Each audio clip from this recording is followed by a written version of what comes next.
Face to face meeting এটা জায়েজ আছে এবং আমি রেকমেন্ড করি, এটা আবশ্যক হতে হবে।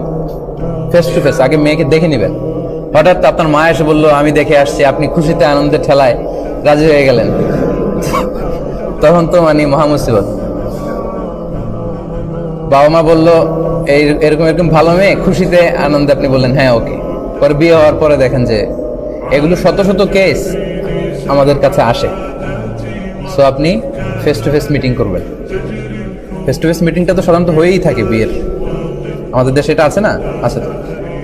আপনি যে তার সাথে কথা বলবেন, তবে অবশ্যই এই মিটিংটা হতে হবে আপনার এবং এই যে হবু কনে হবু বউ তার মধ্যে। ওখানে আপনার বাবা যে মিটিংয়ে থাকতে পারবে না, আপনার মামা থাকতে পারবে না, কারণ আপনার বিয়ে হওয়ার পরে সে হলো আপনার বাবার কাছে বৌমা, কিন্তু বিয়ে হওয়ার আগ পর্যন্ত আপনার বাবাও যে ওই মেয়ের বিয়ে করে নিয়ে আসতে পারে।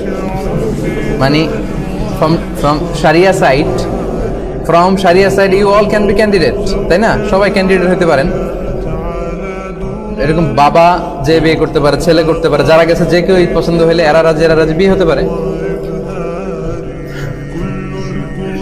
আচ্ছা, তাহলে এটা দেখবেন শুধু আপনি, প্রিয় ভাইরা, দেখবেন শুধু আপনি, আপনার আব্বা দেখবে না, মামা এরা কেউ দেখবে না। আপনার মা তো দেখতেই পারে, অবশ্যই দেখবে। তাহলে এটা হবে ফেস টু ফেস মিটিংটা হবে শুধু আপনার আর তার মধ্যে, and of course it should be in public, not private. Let's say কোনো ড্রয়িং রুমে যেখানে খোলামেলা আশেপাশে লোকজন বসে আছে অন্য রুমে, ওখানে হতে পারে। রেস্টুরেন্টে হতে পারে, অন্যান্য লোকজন আছে খাচ্ছে, আপনি আসে এখানে মিট করতেছেন, কথা বলতেছেন, এটা ওকে। বাট দরজা বন্ধ করে এক রুমে আপনি আসে, নো। ইল্লা সালিসুহুমা আশ-শাইতান। কোন নারী কোন পুরুষ একাকী যদি এক ঘরের ভেতরে থাকে, তারা দুজন থাকে না, তিনজন হয়ে যায়, ওখানে শয়তান এসে জয়েন করে ওই conference. So it's very dangerous. Okay, fine. তাহলে আপনি ফেস টু ফেস মিটিং করতে পারেন, it should be in public, not in private.